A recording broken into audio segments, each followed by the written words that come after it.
온라인 시청자 여러분, 안녕하세요. 오늘도 계속해서 여러분과 함께 운명에 관한 이야기를 나누겠습니다. 매번 드리는 말씀이지만 운명은 정말 어려운 주제입니다. 한두 마디 말로 명확히 풀어내기는 불가능하죠. 오늘이 몇 번째 수업이죠? 이렇게도 이해하기 어렵습니다. 하지만 시간이 흐를수록 나아질 겁니다. 오늘의 수업을 들으면 이전보다 더 명확해질 겁니다. 지난 수업부터 저의 생각을 정리하기 시작했습니다. 천명이 존재한다는 것을 믿는다는 이야기를 하면서 특히 강조한 내용이 있었죠.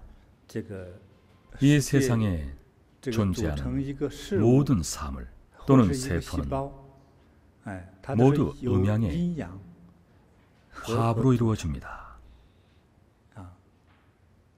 양전하와 음전하가 존재합니다.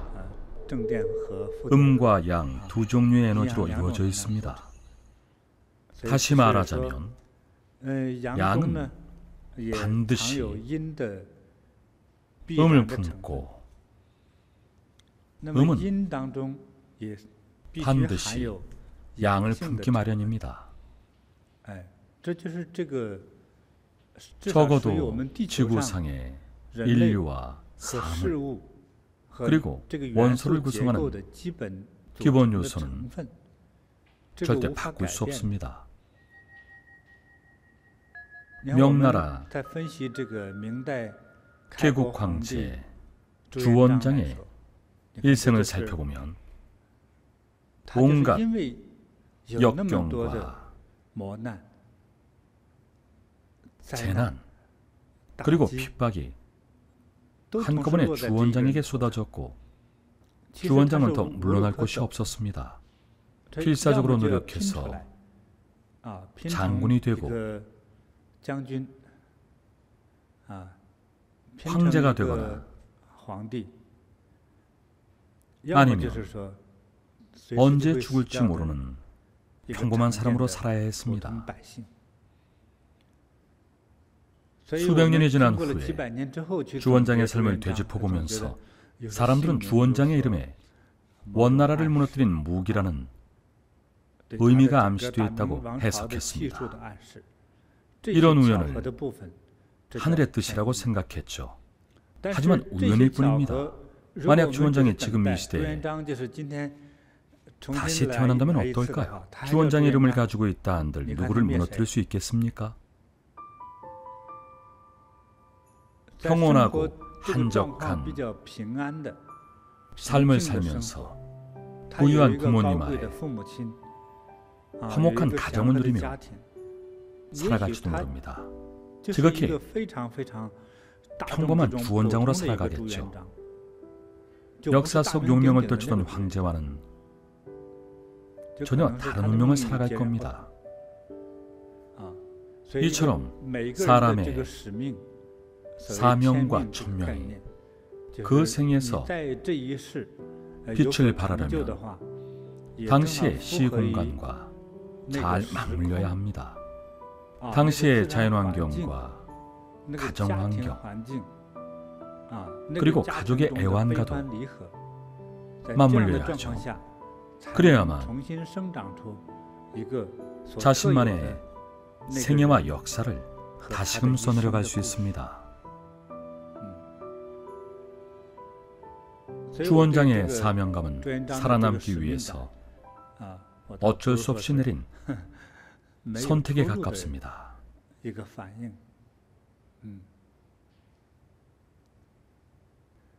오늘 여기 계신 많은 분들은 최근 이런 내용에 대해서 많은 생각을 해봤을 겁니다.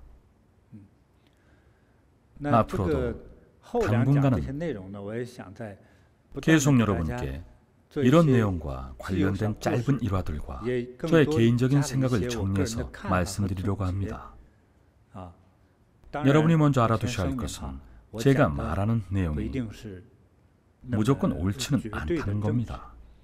단지 저만의 생각이고 저만의 견해일 뿐입니다. 그러니 참고만 하세요. 제가 말씀드린 내용을 무조건 다 따르실 필요는 없습니다.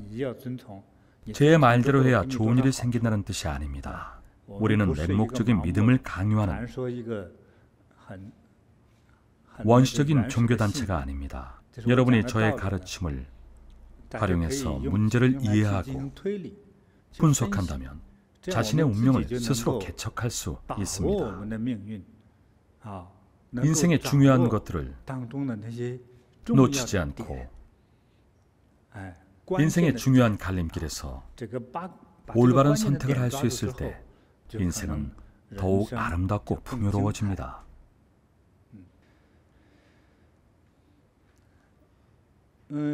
다시 한번 정리하자면 우리의 생각, 판단, 그리고 지혜를 발휘해서 운명을 더 나은 방향으로 이끌기 위해서는 먼저 해야 할 일이 있습니다. 선한 사람이 될지 악한 사람이 될지 착한 사람이 될지 나쁜 사람이 될지를 먼저 선택해야 합니다. 대부분 선한 사람을 선택할 겁니다. 지금 여기 계신 분들 중에 선한 사람을 선택하고 싶은 분은 왼손을 들고 악한 사람을 원하는 분은 오른손을 들어보세요. 두 손 다 들면 항복하겠다는 거죠. 다들 선한 사람을 선택하셨군요. 정말 좋은 선택입니다. 그 이유를 말씀드리겠습니다. 선과 악에 대한 선택이 인생의 모든 중요한 일을 결정짓는 기준이 되기 때문입니다. 집안에서 식구들과 부딪히거나 직장에서 동료들을 대할 때 선함을 선택한 사람은 악한 행동을 하지 않습니다. 남을 아프게 하지 않고 남을 속이지 않고 남을 폄하하지 않습니다. 여러분은 어떤지 잘 생각해 보세요. 예전에 다양한 연령대의 어머니들에게 스스로 좋은 사람이라고 생각하면 손들어보라고 했더니 다들 들더군요. 일어서서 저는 좋은 사람입니다 라는 사람도 있었고요. 어디가 그리 좋은가요? 아이에게 정말 잘하고 남편에게도 정말 잘합니다. 그 대답을 듣고 난 후에 어머니 본인이 아니라 그 남편과 아이에게 물었습니다. 어떻게 잘해주는지 물었더니 오히려 불만이 가득했습니다. 이 어머니는 여전히 자신을 좋은 사람이라고 생각했습니다. 매일 식구들 밥을 차리느라 아침 일찍 일어납니다. 집안일을 해야 해서 직장도 그만뒀습니다. 집안 살림을 돌보느라 주름살만 늘어갑니다. 가족들을 챙기느라 오랫동안 친구 모임에도 못 갔어요. 어머니의 사연을 들어보니 아내로서 그리고 어머니로서 정말 많은 헌신을 해왔습니다. 하지만 식구들에게 물어봤을 때는 오히려 불만이 가득했죠. 여러분이 명심해야 할 것은 선한 사람과 나쁜 사람에 대한 자신의 선택입니다. 여러분은 선함과 악함 중에 무엇을 선택하겠습니까?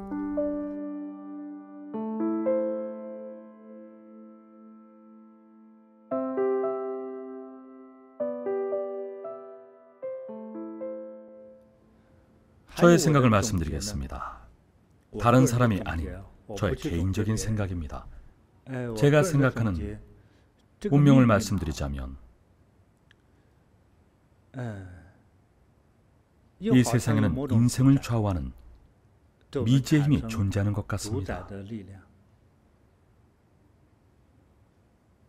모든 사람은 대부분 2, 3년에 한 번씩, 더 잦은 경우에는 1, 2년에 한 번씩 시험에 듭니다. 출제자는 누구일까요? 모릅니다. 출제자나 선생님이 누구인지는 전혀 알 길이 없습니다. 하지만 제가 말하는 시험이란 곧 인생의 중요한 선택을 뜻합니다. 특히 좋은 일이나 나쁜 일이 생길 때 내리는 선택은 굉장히 중요합니다. 아무도 시험 시작 시간을 알려주지 않습니다. 언제 시작할지는 아무도 모르죠. 하지만 시험은 주기적으로 찾아옵니다. 누구나 인생의 중요한 시점에 시험을 치릅니다. 아직 자의식이 형성되지 않은 아이들은 우선 제외됩니다. 하지만 청년기가 시작되는 12살부터 세상을 떠날 때까지 모든 사람은 거의 해마다 크고 작은 일로 시험에 듭니다. 도대체 무엇을 시험하려는 걸까요? 여러분의 도덕과 자비, 그리고 봉사, 헌신을 시험하고 여러분의 이기심을 시험합니다. 선과 악 중 무엇을 선택하는가에 따라 점수가 달라집니다.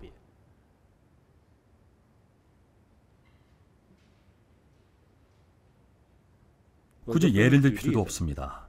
어떤 일을 하든지 어떤 지위에 있든지 매년 찾아오는 시험을 피할 수는 없습니다. 간혹 시험을 쉽게 통과하는 사람도 있죠. 시험에서 높은 점수를 받기도 합니다. 높은 점수의 사람, 대부분은 봉사, 큰 사랑, 관용을 선택한 사람들입니다. 얘들 덕목은 우리의 생명만큼 중요하고 소중합니다. 자비 역시 중요합니다. 그 외에도 더 있습니다. 지금까지 몇 가지를 이야기했죠. 봉사, 큰 사랑, 자비, 관용, 그리고 또 있습니다.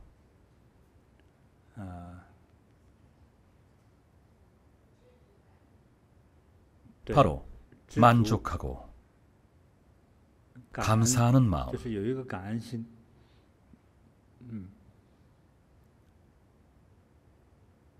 그리고 효심도 중요한 덕목이죠. 사실 도덕을 시험하는 겁니다. 부정적인 요소들은 언급하지 않았습니다. 예를 들면 옹졸함, 욕설, 폭력은 제외하고 긍정적인 덕목들만 언급했습니다. 도덕을 시험하는 겁니다. 이런 말을 하기도 하죠. 멍청해서 그리 사는 사람들이 제 도덕성과 무슨 상관입니까? 저는 저의 이익이 제일 중요합니다. 제 이익만 생각하기도 바쁜데 왜 남을 신경 써야 합니까? 남이 어떻든 관심 없어요. 이런 생각을 하는 분들이 많습니다. 바로 이런 부분을 시험하는 겁니다. 제가 예전에 두세 번 이야기했던 일화를 기억하고 계실지 모르겠습니다. 뉴욕의 어느 호텔에서 일하는 젊은이에 관한 일화였습니다. 폭설이 내린 어느 날 호텔을 찾아온 노부부에게 젊은이가 자신의 숙소를 내주었죠. 훗날 노부부가 이 젊은이를 스카우트했고 이 일화는 지금까지도 숙박업계에서 전설처럼 전해지고 있습니다. 실제 일어난 일입니다. 남에게 베푼 작은 선행으로 자신의 운명이 바뀌었습니다. 평범한 사람들을 예로 들어보죠. 호텔에 근무하는 직원들은 대부분 수백 명이 넘습니다. 그 많은 경쟁자들을 뚫고 언제 총지배인 자리에 오르겠습니까? 평생이라도 오르기 힘듭니다. 총지배인이 되려면 한 계단 한 계단씩 밟아가면서 수많은 난관과 경쟁을 뚫어야만 오를 수 있습니다. 세계적인 월드컵 호텔에서 있었던 일입니다. 이 젊은이는 선한 마음과 행동을 베푼 덕분에 마치 엘리베이터를 탄 것처럼 순식간에 꼭대기까지 올라가서 호텔의 사장 자리까지 올랐습니다. 그 젊은이의 능력보다는 선한 마음을 높이 샀던 겁니다. 서비스업에 종사하는 사람들 중에 물론 다 그렇지는 않겠지만 이런 생각을 하는 사람도 있습니다. 내가 왜 그래야 하지?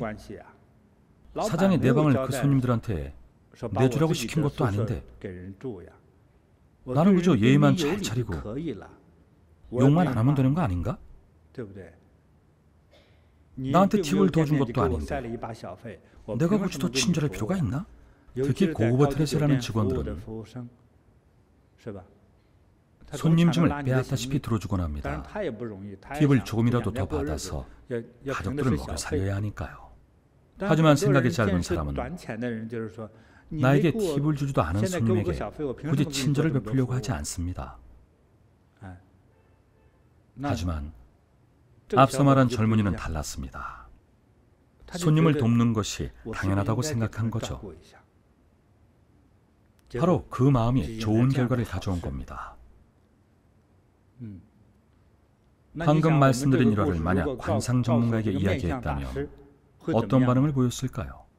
관상 전문가는 분명 당시 젊은이의 얼굴 주름을 살폈을 겁니다. 젊은 사람이었으니 주름이 변했다기보다는 혈색에 변화가 생겼을 겁니다.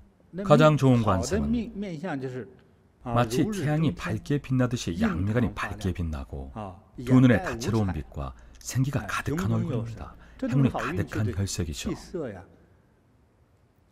그래서 그 젊은이는 좋은 일을 한 덕분에 행운아가 될 수 있었고 상스러운 축복을 받아서 부귀한 사람이 될 수 있었습니다. 이처럼 우리는 해마다 시험에 듭니다. 세속적인 사람은 대부분 시험에 불합격합니다. 그런데도 본인이 착한 사람인지 모르면 주저없이 그렇다고 대답합니다. 이런 분들은 정작 중요한 순간에는 이기심이 더 커집니다. 정말 골치 아픈 일입니다. 우리가 행하는 선행과 악행은 우리의 운명에 큰 영향을 미칩니다. 우리의 인생은 늘 시험으로 가득합니다. 선악의 선택은 우리의 마음가짐에 달려 있습니다. 자비, 관용, 헌신을 택하고 그 마음으로 다른 사람을 대하면 언젠가 행운이 찾아올 겁니다. 지금부터 갓진법사가 여러분께 타이완에서 생긴 일화를 들려드릴 겁니다. 스승님 안녕하세요. 제가 소개할 일화는 타이완의 한 회원분이 들려준 이야기입니다. 하늘이 굽어살피는 일화입니다. 때는 1981년 5, 6월 즈음이었습니다. 타이베이는 5, 6월이면 날씨가 무척 더운 편입니다. 천시성을 가진 엄마가 4명의 자녀와 함께 살고 있었죠. 하루는 아이들이 엄마한테 밖에 나가자고 졸랐습니다. 4명의 아이들 중에 제일 큰애는 초등학생이었고 막내는 이제 막 유치원에 다니기 시작했습니다. 그 정도 나이의 아이들이었죠. 엄마가 아이들을 데리고 타이베이의 헝양루로 갔습니다. 보리선수 타이베이 센터가 헝양루에 있죠. 아이들과 걸어가고 있는데 갑자기 길모퉁이에서 한 노인이 점을 봐주겠다며 다가왔답니다. 엄마는 사양했습니다. 아니요, 괜찮습니다. 고맙습니다. 노인은 계속 점을 봐준다고 했습니다. 표정이 어딘가 어두워 보였고 말 못할 사정이 있는 듯 했습니다. 아이들이 모두 마음씨가 고왔는데 그중 첫째가 엄마한테 말했습니다. 할아버지도 힘드실 텐데 그러지 말고 우리 점 한번 봐요. 그렇게 노인은 엄마의 손과 아이 4명의 손을 살폈습니다. 다 살피고 난 후에 노인의 표정이 더 어두워졌습니다. 슬픈 기색이 역력했습니다. 그리고 아무 말도 하지 않았죠. 말없이 조용했습니다. 엄마가 노인에게 돈을 주려고 하자 노인이 거절했습니다. 돈을 받을 수 없습니다. 표정은 계속 어두웠고 말 못할 사정이 있는 듯했죠. 내내 슬픈 표정이었습니다. 하지만 마음씨 고운 가족들은 노인에게 돈을 건넸습니다. 아이들이 할아버지를 공경하는 마음이니 받아달라고 부탁했죠. 결국 노인은 돈을 받았습니다. 돈을 받으면서도 표정은 계속 어두웠습니다. 그리고 한숨을 쉬면서 말했습니다. 하늘도 무심하시지, 정말 무심도 하시지. 노인은 그 말만 남기고 떠났습니다. 엄마는 아이들을 데리고 계속 길을 걷다가 어느 공원에 도착했습니다. 그런데 사람들이 모여있는 걸 보고 무슨 일인지 알아보러 갔습니다. 그곳에는 어떤 할머니가 땅에 엎드려서 행인들에게 돈을 구걸하고 있었습니다. 어찌된 일인지 묻자 할머니의 아들이 교통사고가 나서 병원에 실려갔는데 치료비가 부족해서 어쩔 수 없이 공원에서 돈을 구걸했던 겁니다. 아들 치료비를 구했던 거죠. 상황을 알게 된 아이들이 할머니를 부축해서 일으켰습니다. 할머니, 엎드리지 말고 빨리 일어나세요. 우리 엄마가 오시면 분명히 할머니를 도와드릴 거예요. 아이들이 말한 대로 엄마가 와서 주머니에 있는 돈을 모두 할머니에게 드렸습니다. 하지만 여전히 부족했죠. 엄마는 바로 근처에서 안경점을 운영하는 지인을 떠올리고 그곳에 가서 돈을 빌렸습니다. 그리고 온 가족이 할머니를 모시고 병원에 가서 치료비를 모두 내주었죠. 그리고 나서야 집에 돌아왔습니다. 여기까지가 그날 일어났던 일입니다. 그 후로 한 달이 지났을 때 그 이유는 알 수 없지만 집안에 개미가 들끓기 시작했습니다. 타이완에서 지내다 보면 가끔 이런 경우가 있죠. 가끔씩 개미나 작은 곤충들이 집안으로 들어오곤 합니다. 왜 그런지 알 수는 없지만 벽 곳곳에 온통 개미가 들끓었습니다. 워낙 마음씨 고운 가족들이다 보니 개미를 죽이거나 내쫓지 않았습니다. 밖에 나가서 키 낮은 의자를 20개 정도 사왔습니다. 그리고 의자 위에 소금, 설탕, 물을 잔뜩 뿌려서 개미들에게 길을 깔아줬습니다. 그러면 사람과 개미가 서로 폐를 끼치지 않고 함께 살아갈 수 있으니까요. 비록 집안에 개미가 들끓었지만 전혀 개미를 해치려고 하지 않고 편하게 함께 살아가기로 했던 거죠. 그 후로 시간이 또 흐르고 여름방학이 되었습니다. 4명의 아이들은 방학 동안 모두 집에 있었죠. 어느 날 엄마가 회사에 회의를 하러 가야 해서 같은 직장의 여직원에게 집에 와서 아이들을 봐달라고 부탁하고 회의를 하러 갔습니다. 회의가 끝날 무렵 뉴스에서 예난루의 한 주택에 화재가 발생했다는 소식을 들었지만 크게 신경 쓰지 않았습니다. 그런데 집 앞에 도착해 보니 세상에 자기 집에 불이 났던 거죠. 주택이 9층 건물이었는데 자기 집은 3층이었습니다. 그저 멀리서 하늘까지 치솟은 짙은 연기를 바라만 봐야 했습니다. 소방차에, 구급차에, 기자들에, 그리고 구경하는 사람들이 주위에 잔뜩 몰려들었습니다. 엄마는 발을 동동 구르면서 말했죠. 내 아이들 4명과 직장 동료 1명이 집 안에 있어요. 내 아이들은요? 아이들은 어디 있어요? 소방관이 엄마를 돕기 위해서 호스로 물을 뿌려서 길을 만들었습니다. 그리고 엄마와 함께 집으로 들어갔죠. 그런데 손잡이가 너무 뜨거워서 문조차 열 수 없었습니다. 도구를 이용해서 문을 열고 안으로 들어가자마자 다급하게 아이들 이름을 불렀지만 아무 소리도 들리지 않았습니다. 온통 검은 연기로 가득해서 앞이 제대로 보이지 않았죠. 정말 심각한 상황이었죠. 방은 열기로 가득했고 바닥은 발이 될 정도였습니다. 어쩔 줄 몰라 하고 있을 때 소방관이 바닥에서 무언가 푹신한 물체를 밟았습니다. 고개를 숙여서 살펴보니 한 무더기의 책이었습니다. 그리고 그 책들 위에 4명의 아이들과 동료가 엎드려 있었습니다. 책들은 이미 뜨겁게 달궈져 있었죠. 소방관들이 곧바로 들것에 실어서 아이들과 동료를 모두 구해냈습니다. 그리고 병원으로 옮겼습니다. 다행히 연기를 들이마신 것뿐이라 그날 저녁에는 모두 정신을 차리고 건강을 회복했습니다. 이런 사건이 일어났었습니다. 그런데 당시 화재 현장을 지켜봤던 목격자들이 이런 말을 했습니다. 건물 전체가 다 타버렸어요. 1층부터 2층까지 모두 타버렸죠. 전부 새카맣게 타버렸어요. 그리고 3층 위로 4층부터 9층까지도 모두 다 타버렸어요. 정말 신기한 일이었습니다. 유일하게 3층의 그 집만 불에 타지 않았던 거죠. 나중에 어떤 목격자가 기자에게 말했습니다. 제가 방금 봤는데 3층 옆에 하늘에 어떤 하얀 형체의 사람이 물을 뿌리면서 불길을 내쫓았어요. 이런 신기한 광경을 목격했다고 했죠. 소방관들도 정말 신기해했습니다. 바닥이 그렇게 다 타버렸는데 왜 책들은 타지 않았던 걸까요? 만약 책이 다 타버렸다면 상상하기 끔찍한 일이 벌어졌겠죠. 게다가 바로 근처였던 같은 3층의 옆집에는 3-4개의 커다란 가스통이 놓여 있었다고 합니다. 철로 만들어진 가스통이었죠. 당시 거센 불길이 치솟아서 금속으로 만들어진 커다란 가스통을 뒤덮었지만 신기하게도 폭발하지 않았습니다. 만약 가스통이 폭발했다면 정말 방법이 없었을 겁니다. 4명의 아이들과 동료가 모두 불길에 휩쓸려 목숨을 잃었겠죠. 소방관이 이런 말을 했습니다. 분명히 이 집안에 덕을 쌓은 사람이 있기에 이런 일이 생길 수 있는 겁니다. 당시 왜 집안에 그 많은 책들을 쌓아두었을까요? 그 엄마가 사들인 책들이었습니다. 옆집에 사는 한 노인이 헌책을 팔아 생계를 유지했습니다. 매일 책 한 보따리를 들고 내려와 길거리에서 책을 팔곤 했죠.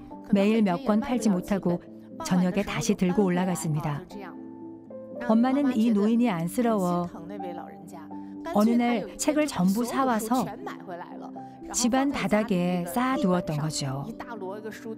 평소에는 아이들이 불편했습니다. 이리저리 책을 피해 다녀야 했으니까요. 그런데 바로 이 책들이 화재의 열기를 차단해 주었습니다. 비록 책은 검게 그을렸지만 어쨌든 불에 타지는 않았죠. 만약 아이들이 맨바닥에 엎드렸다면 그대로 재가 되었을 겁니다. 다행히 헌책 위에 엎드린 덕분에 살아남을 수 있었죠. 거센 불길을 내뿜던 화재가 그렇게 막을 내렸습니다. 그 후로 9월경에 개학을 했고 아이들 책을 사러 서점에 가느라 엄마가 아이들을 데리고 또 황양루에 갔습니다. 그런데 같은 자리에서 그때 점을 봐준 노인을 또 만났습니다. 노인은 잔뜩 들뜬 채로 뛰어와서 아이들을 품에 꼭 껴안고 말했습니다. 아직 살아있었구나. 어떻게 살아남은 거니? 엄마가 놀라서 물었죠. 도대체 무슨 일인가요? 지난번에 한상코 점을 봐주시더니 아무 말씀도 안 해주셨잖아요. 노인이 천천히 설명했습니다. 보자마자 알 수 있었습니다. 손의 형상을 살펴봤는데 특히 어머니의 손을 보니 자식이 없는 팔자였습니다. 4명의 아이들을 보니 다들 착하고 활발하고 귀여운데 여름이 되면 불바다에 익사할 산이었습니다. 저는 미래를 점칠 뿐이지 운명을 바꾸지는 못합니다. 염라대왕이 정해놓은 수명은 아무도 바꿀 수는 없습니다. 저 역시 방법이 없었습니다. 그래서 하늘이 무심하다고 했던 겁니다. 그런데 가족들이 베푼 덕행과 선행이 어떤 것인지는 모르겠지만 4명의 아이가 모두 살아있으니 그야말로 하늘이 굽어 살핀 겁니다. 하늘이 굽어 살폈어요. 노인은 크게 감격하면서 하늘을 향해 손을 모아 기도했습니다. 타이베이에서 직접 들은 실화입니다. 하늘이 굽어 살핀 일화라고 할 수 있죠. 정말 좋은 내용이군요. 운명을 바꾸는 확실한 방법은 지금 이 순간 악행을 삼가고 선행을 쌓는 것입니다. 과거에 지은 업은 면할 수 없으나 현재 우리가 생각하고 말하고 행동하며 짓는 업은 우리의 의지대로 조절할 수 있습니다. 이것이 운명의 변수가 되어 우리의 운명에 변화를 줍니다.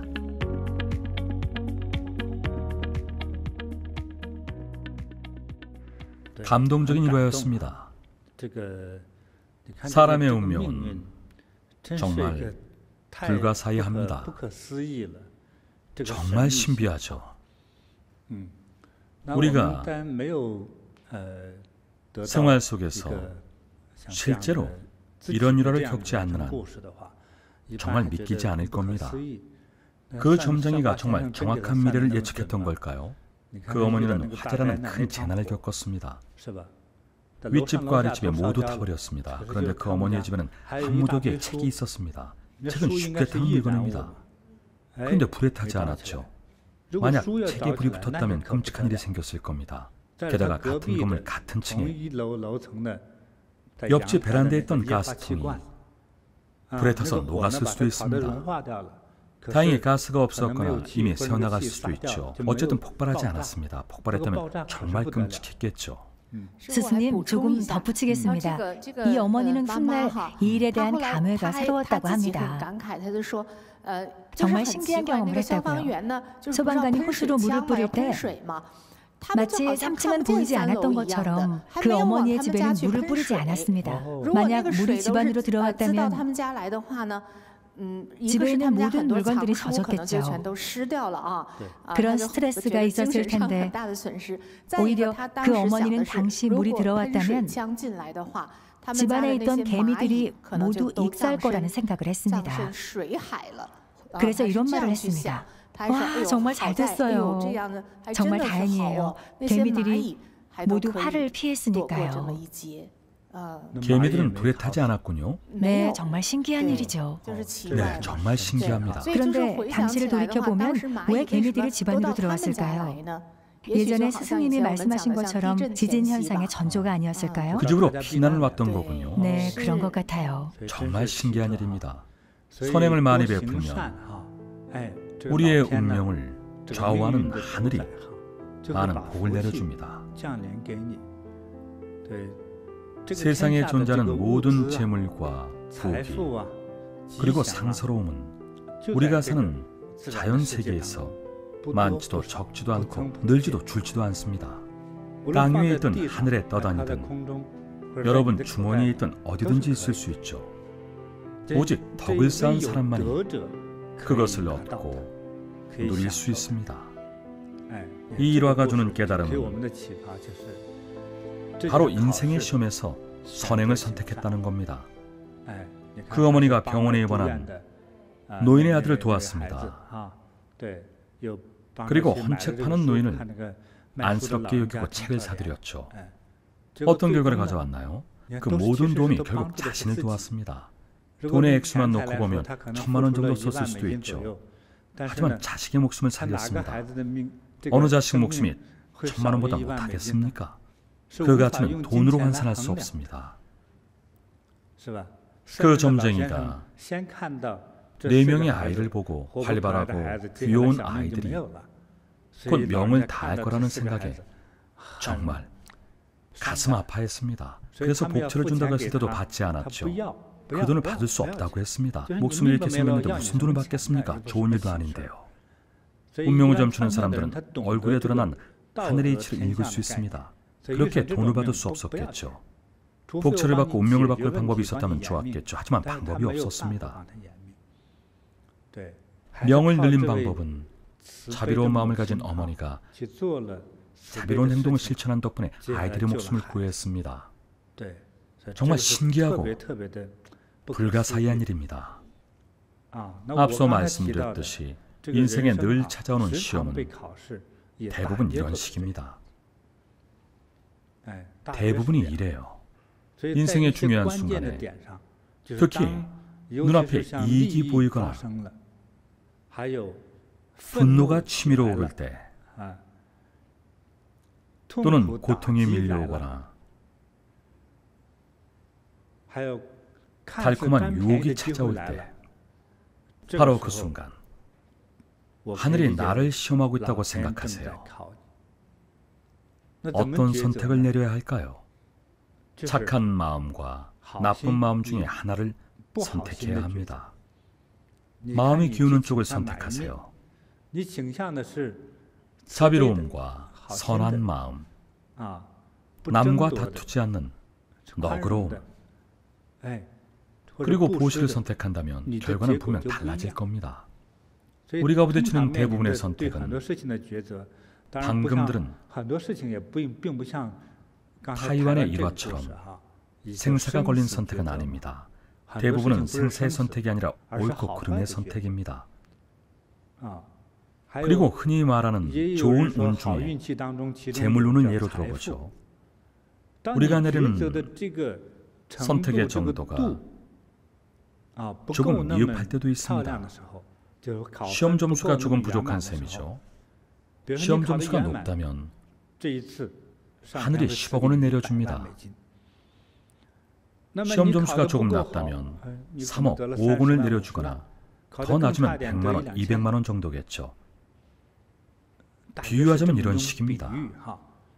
여러분이 알아야 할 것은 여러분의 행동에 따라 구체적인 점수가 달라진다는 것입니다. 하지만 착한 마음을 선택했다고 해서 점수가 올라가서 부자가 되는 것도 아니고 조금 덜 착한 마음을 선택하면 비명행사하는 그런 원리가 아닙니다. 단지 정도의 차이일 뿐이죠. 많고 적음의 차이일 뿐입니다. 운의 좋고 나쁨의 차이일 뿐입니다.